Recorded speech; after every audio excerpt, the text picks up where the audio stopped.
Hello guys, Bigg Boss season 7 മലയാളത്തിന്റെ ഇതുവരെയുള്ള unofficial voting റിസൾട്ടാണ് ഞാൻ ഈ വീഡിയോയിലൂടെ പറയാൻ പോകുന്നത്. നിങ്ങൾ ഇതുവരെയും ഈ ചാനൽ സബ്സ്ക്രൈബ് ചെയ്തിട്ടില്ല എങ്കിൽ സബ്സ്ക്രൈബ് ചെയ്യുക. നിങ്ങളുടെ ഇഷ്ട മത്സരാർത്ഥി ആരാണെന്ന് കൂടി ഇതിൽ കമന്റ് ചെയ്യുക. അനിമോൾ ഇപ്പോഴും ഒന്നാം സ്ഥാനം വിട്ടുകൊടുക്കാതെ മുന്നേറിക്കൊണ്ടിരിക്കുകയാണ്. 3897 വോട്ടോട് കൂടിയാണ് അനിമോൾ ഒന്നാം സ്ഥാനത്ത് നിൽക്കുന്നത്. അനിമോളുടെ ഫാൻസ് എല്ലാം നല്ല രീതിയിൽ അനിമോളിന് വോട്ട് ചെയ്യുന്നുണ്ട്. എന്നാൽ തൊട്ടുപിറകെ രേണു 3578 വോട്ടുമായി അനിമോൾക്ക് തൊട്ടുപുറകെ ഉണ്ട്. രേണുവും നല്ലൊരു മത്സരമാണ് കാഴ്ചവെച്ചുകൊണ്ടിരിക്കുന്നത്. മൂന്നാം സ്ഥാനത്തേക്ക് ഇപ്പോൾ ശൈത്യമാണ് വന്നിരിക്കുന്നത്. 2968 വോട്ടുമായിട്ട് ശൈത്യം മൂന്നാമതേക്ക് കയറിയിരിക്കുകയാണ്. തൊട്ടുപിറകെ ആര്യനുണ്ട്. 2500 വോട്ടാണ് ആര്യന് കിട്ടിയിരിക്കുന്നത്.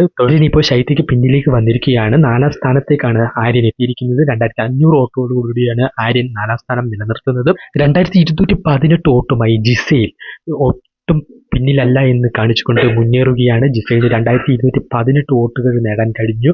അത് വലിയൊരു കാര്യം തന്നെയാണ്. നോർത്തിന്റെ മലയാളിയായി വന്ന് ഈ മലയാളി ബിഗ് ബോസിൽ 2218 വോട്ടുമായി 5ാം സ്ഥാനം നിലനിർത്താൻ കഴിഞ്ഞിരിക്കുന്നു ജിസേലിന്. മുൻഷി രഞ്ജിത്തിന് 1868 വോട്ടുമായി 6ാം സ്ഥാനത്തേക്കാണ് പിന്തള്ളപ്പെട്ടിരിക്കുന്നു. അതുപോലെ തന്നെ സരിക ഇപ്പോഴും 7ാം സ്ഥാനം പിന്തുടരുകയാണ്. 1700 വോട്ടുകളാണ് സരികയ്ക്കുള്ളത്. നെവിനാണ് ഇപ്പോൾ 8ാം സ്ഥാനം നിൽക്കുന്നത്. 1465 വോട്ടുമായി നെവിൻ 8ാം സ്ഥാനത്ത് നിൽക്കുകയാണ്. എന്തായാലും ഈ ഒരു എലിമിനേഷൻ റൗണ്ടിൽ ഔട്ടാവാൻ സാധ്യതയുള്ളൊരു വ്യക്തിയായിട്ട് നെവിനെ നമുക്ക് കാണേണ്ടിയിരിക്കുന്നു. അതുപോലെ തന്നെ നിങ്ങൾക്ക് ഇഷ്ടപ്പെട്ട മത്സരാർത്ഥി ആരാന്ന് വെച്ചാൽ അവർക്ക് പോയി വോട്ട് ചെയ്യുക. യഥാർത്ഥ മത്സരാർത്ഥി തന്നെ വിജയിക്കട്ടെ.